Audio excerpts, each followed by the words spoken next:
I'm Matthew Mugno and welcome to the Neutral Zone. Last night I was cleaning out my closet and found some old lineup sheets from the 2021-2022 Quinnipiac men's ice hockey team. Something I noticed, a lot of players had left from last season, some names I even forgot about.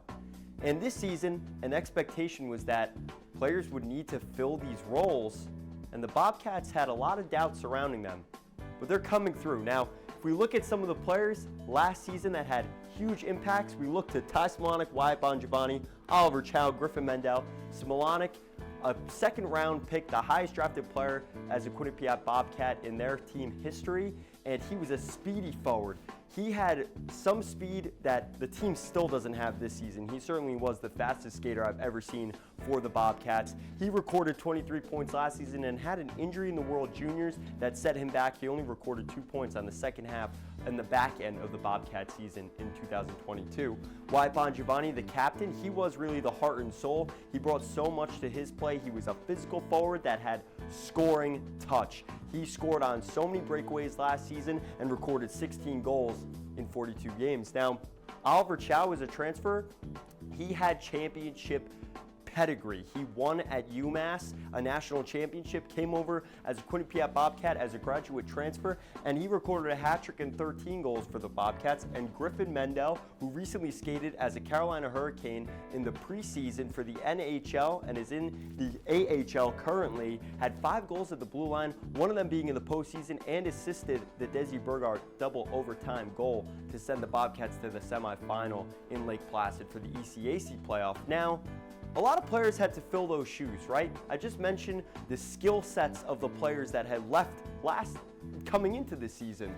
Well, we look to first Christoph Fillion. He's a great depth player that's added on the offensive side of the puck. I had a few other options to put there for one of the players that added, one of them being his buddy Tellier, another Sherbrooke native, but he's riding a 5-game point streak, and he's been really stepping it up in his last few games. Now, the two players here that we talk about so often are Colin Graff and Sam Lipkin. Graff has 38 points, so he's already leading the team in points this season in all points categories, goals, assists, and points, but has more than the goals, assists, and points leader last season for the Bobcats. So he's really stepped up and been a huge surprise as a Union transfer.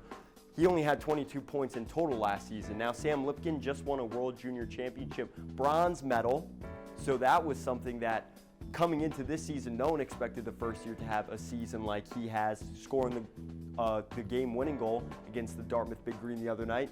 And Jake Johnson has really replaced Griffin Mendel's role as a veteran presence on the blue line, scored the game-winning goal in the CTIS Championship, has 4 goals and 9 assists this season, scoring at the blue line and also defending quite well. He's third on the team in blocks and third on the team in almost every category on the defensive side behind Metza and Jaden Late. So the Bobcats have done a spectacular job filling in the shoes of players that had left last season that left a lot of doubt where the Bobcats would end up. Will they end up the number 2 team in the nation? The Bobcats head to upstate New York to take on the Clarkson Golden Knights and the St. Lawrence Saints this weekend and return home in the Battle of Whitney Avenue at M&T Bank Arena as opposed to at Yale and Engels Arena. And we have Bobcat game day for Saturday's match and senior night against Brown University. I'm Matthew Mugno reporting for Q30 Sports.